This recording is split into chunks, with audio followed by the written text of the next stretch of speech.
என்னடா இது சூர்யாவை ஜோதிகா திட்டாங்களா அப்படின்னு சொல்லிட்டு ரொம்பலாம் ஆச்சரியப்படாதீங்க. சூர்யாவை ஜோதிகா அன்பா திட்டிருக்காங்கன்னா பாத்துக்கோங்க. தமிழ் சினிமாவின் ரொம்பவே கியூட்டான ஜோடி யாரு அப்படின்னு சொல்லி கேட்டீங்கன்னா நம்மளுடைய சூர்யாவும் ஜோதிகாவும் தான். இவங்க ரெண்டு பேருமே காக்கா காக்கா படத்துல நடிச்சிட்டு இருக்கும் பொழுது லவ் பண்ணி கல்யாணமும் பண்ணிக்கிட்டாங்க. இப்ப இவங்க ரெண்டு பேரும் ரொம்ப சந்தோஷமா வாழ்ந்து வந்துட்டு இருக்காங்க. இவங்களுக்கு ரெண்டு குழந்தைங்களும் இருக்காங்க. சூர்யா காக்கா காக்கா படத்தை தொடர்ந்து பல ஹிட் படத்தை கொடுத்து தமிழ்லயே வந்துட்டு டாப் ஹீரோ லிஸ்ட்ல வந்துட்டாங்க.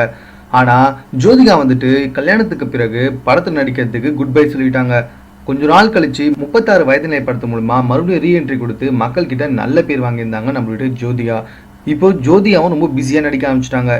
சூர்யா இப்போ விக்னேஷ் சிவன் இயக்கும் தானா சேர்ந்த கூட்டம் படத்துல பயங்கர பிஸியா நடிச்சு வந்துட்டு இருக்காரு. மற்றொரு பக்கம் நடிகை ஜோதிகா 36 வயது நிலை படத்தை தொடர்ந்து மகளிர் மட்டும் அப்படின்ற ஒரு படத்துல இப்ப நடிச்சு வந்துட்டு இருக்காங்க.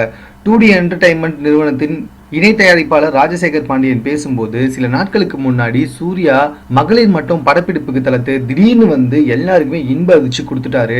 சூர்யா வந்ததுனால படப்பிடிப்புல இருந்த எல்லாருமே வந்துட்டு சூர்யாவை சுத்தி நின்றுக்கிட்டாங்க. இதனால படப்பிடிப்பு கிட்டத்தட்ட 1 மணி நேரம் தள்ளி போயிடுச்சு. இதை பார்த்துட்டு இருந்த ஜோதிகா தான் சூர்யாவை திட்டி வீட்டுக்கு அனுப்பிச்சு வச்சாங்க. அந்த அளவுக்கு வந்துட்டு ஜோதிகா மேடம் படம் நடிச்சு கொண்டு இருக்கும் பொழுது தன்னுடைய சொந்த பந்தங்களை கூட வந்துட்டு தவிர்த்துட்டு படத்துல ஈடுபடுவாரு அப்படின்னு சொல்லிட்டு ஜோதிகாவை அவங்க பெருமையா பேசியிருந்தாருங்க. மேலும் இது தொடர்பான செய்திகளை உடனுக்குடன் தெரிந்து கொள்வதற்கு எங்களோட சேனலை சப்ஸ்கிரைப் பண்ணுங்க. இந்த வீடியோ பிடிச்சதா லைக் பண்ணுங்க. உங்களோட கமெண்ட்ஸ் எதுவாக இருந்தாலும் ஓகே எங்களுக்கு போஸ்ட் பண்ணுங்க. தேங்க்யூ.